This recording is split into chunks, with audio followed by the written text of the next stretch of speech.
விழுப்புரம் அருகே முருகனின் வேலில் வைத்து படைத்த எலுமிச்சம்பழத்தை 15,000 ரூபாய்க்கு பக்தர்கள் ஏலம் எடுத்திருக்கிறார்கள். விழுப்புரம் மாவட்டம் திருவெண்ணைநல்லூர் அருகே உள்ள ஒட்டநந்தல் கிராமத்தில் இரட்டைக்குன்றின் மீது ரத்னவேல் முருகன் கோவில் இருக்கின்றது.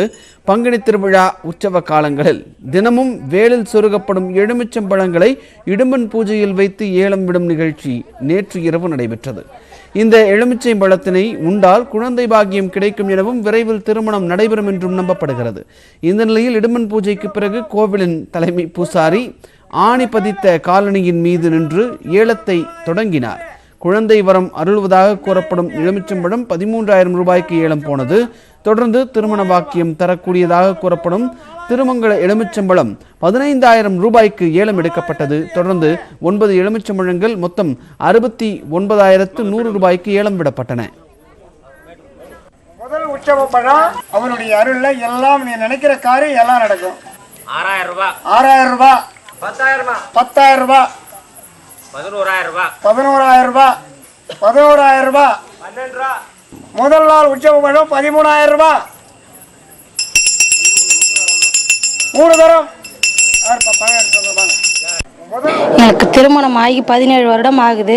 குழந்தை பாக்கியம் இல்லை. அதனால் இந்த கோவிலுக்கு வந்தால் குழந்தை இருக்குன்னு சொன்னாங்க. எங்கள் அத்தை எங்களை இட்டு வந்தாங்க.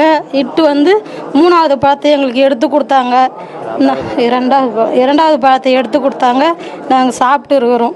குழந்தை பாக்கியம் இருக்குன்ற நம்பிக்கையில் நாங்கள் முருகனை நம்பி வந்துருக்கிறோம். தென்னிந்திய நடிகர் சங்க தேர்தலில் பதிவான வாக்குகள் எண்ணும் பணி விறுவிறுப்பாக நடைபெற்று வருகிறது. தென்னிந்திய நடிகர் சங்கத்தின் நிர்வாகிகளை தேர்வு செய்வதற்காக கடந்த 2019ஆம் ஆண்டு ஜூன் 23ஆம் தேதி வாக்குப்பதிவு நடைபெற்றது. இதில் பாக்யராஜ் தலைமையிலான சங்கரதாஸ் என்ற அணியும் நாசர் தலைமையிலான பாண்டவர் அணியும் களம் கண்டன. வழக்குகள் நீதிமன்றத்தில் நிலுவையில் இருந்ததால் தேர்தலில் பதிவான 1604 வாக்குகள் தனியார் வங்கியின் லாக்கரில் வைக்கப்பட்டன. 4 வாரங்களில் முடிவை அறிவிக்க வேண்டும் என்று நீதிமன்றம் அண்மையில் தெரிவித்திருந்தது. இந்த நிலையில் இன்று தனியார் பள்ளிக்கு லாக்கர்கள் எடுத்து வரப்பட்டு வாக்குகள் எண்ணப்படுகின்றன. வாக்குகள் எண்ணப்பட்டு இன்று மாலை அல்லது இரவில் முடிவுகள் தெரிய வரும் என்று எதிர்பார்க்கப்படுகிறது.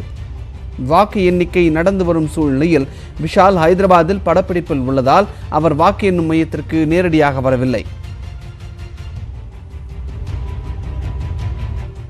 இந்துத்துவா கல்வி திட்டத்தில் என்ன குறை இருக்கிறது என்று குடியரசு துணைத் தலைவர் வெங்கையா நாயுடு கேள்வி எழுப்பியிருக்கிறார்.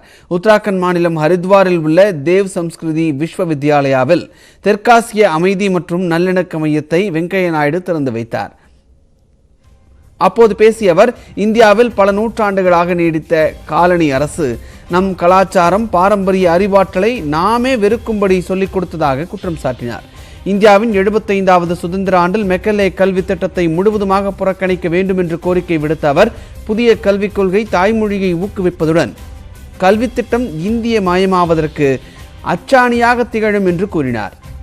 இந்துத்துவா கல்வி முறையை புகுத்த முயற்சிப்பதாக சிலர் குற்றம் சாட்டுவதாக கூறிய அவர், இந்துத்துவா கல்வி திட்டத்தில் என்ன குறை இருக்கிறது என்று கேள்வி எழுப்பினார்.